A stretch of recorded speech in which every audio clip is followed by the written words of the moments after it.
Hi, in this video I'll help you get to know your car a little better. At the end of this video I've put together a straightforward infographic that summarizes all the key points. Like, subscribe and comment below. It really helps. Hey there, and welcome. If you're a Chevy owner, you know that seeing a new warning light pop up on your dash can be a real pain in the neck.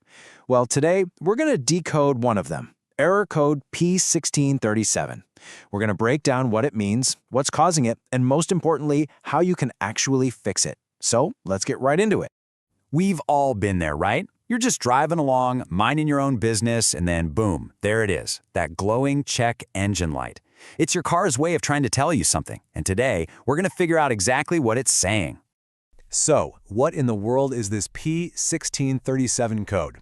I know, it sounds super technical, but it actually points to a very specific issue, a generator L terminal circuit malfunction. In this first section, let's go ahead and translate that from mechanic speak into plain, simple English. Okay, so at its core, code P1637 just means there's a communication breakdown with your car's generator, which you probably know it as the alternator.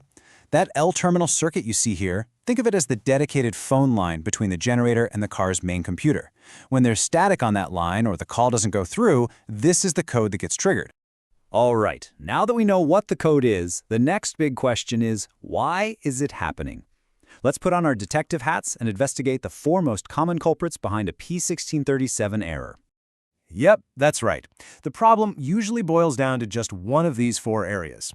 Getting a handle on these is going to give you a crystal clear roadmap for figuring this out, saving you a ton of time and stress. Let's dive into the first one. First up on our list of suspects is faulty wiring. And honestly, this is the best place to start looking, because it's often the simplest and cheapest thing to fix. You always want to check this before assuming a big, expensive part has gone bad. And you'd be surprised how simple the problem can be. A wire could have just jiggled loose from all the engine vibrations, or maybe some moisture got in and caused a bit of corrosion. Either way, it messes with the signal in that L-terminal circuit, creating a voltage spike that your car's computer sees immediately and says, "Whoa, something's not right here." Okay, our second potential culprit is the generator or alternator itself. This thing is the heart and soul of your car's charging system, so if it starts to fail, you better believe it's going to send out an SOS signal like this one. So here's how it goes down. A bad generator might not be able to regulate its voltage correctly. This creates an overvoltage situation, basically too much juice.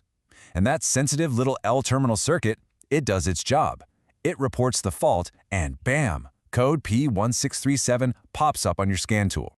Now, for our third suspect. Sometimes the problem isn't some huge component, but a tiny little part that's easy to overlook. A bad relay or a blown fuse. Think of these as the little security guards for your car's electrical system. And just like with bad wiring, if a relay or fuse in this circuit goes out, it breaks the whole connection. The end result is exactly the same, an abnormal voltage level that the computer flags as an error. The big takeaway here? A tiny, dirt cheap part could be the real villain. And finally, our fourth cause is a bit of a curveball, one that might not seem related at all at first, an engine misfire. Yeah, you usually think of a misfire as a shaky idle or bad acceleration, but it can also cause total electrical chaos. Think about it. An engine misfire, caused by things like old spark plugs or bad ignition coils, creates a really unstable electrical environment under the hood. All that instability leads to voltage spikes all over the place, while the generator's L-terminal circuit is sensitive enough to pick up on those spikes, and it triggers the code as a result. Okay, so we've identified our four main suspects. Now, for the most important part, the action plan. Let's stop talking about problems and start talking about solutions. Here's exactly how to get this code fixed for good. This right here, this is your cheat sheet. It lays out the path forward perfectly. Got faulty wiring? You check and repair it. Bad generator, relay, or fuse? You just replace it. An engine misfire? You go after the bad ignition parts. See? It's a really clear cause and effect roadmap. Now, since that engine misfire can feel like the trickiest one, let's break down that fix real quick. It's a simple process of elimination. You start with the spark plugs, check them for wear. Then you move on to the ignition coils and wires, looking for any damage. Once you find the bad apple, you just replace it. See? Totally manageable. Now look, if doing all this yourself feels a little overwhelming, that is totally fine. As the source material says, a good mechanic can get this code fixed with relative ease. The whole point here is to give you the knowledge, whether you're the one holding the wrench or you're just explaining the issue to a pro. So, we've covered the what, the why, and the how for code P1637. Let's wrap this all up into one final, super clear checklist so you know exactly what to do next. Here it is, your game plan from start to finish. First things first, use a scan tool to confirm it really is P1637. Then you start with the easy stuff. Check the wiring, the fuses, the relays.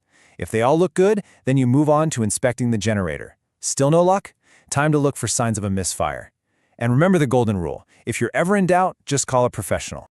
So that little orange light doesn't have to be a big, scary mystery anymore. Now you've got a clear understanding of what code P637 is and a logical plan to figure it out.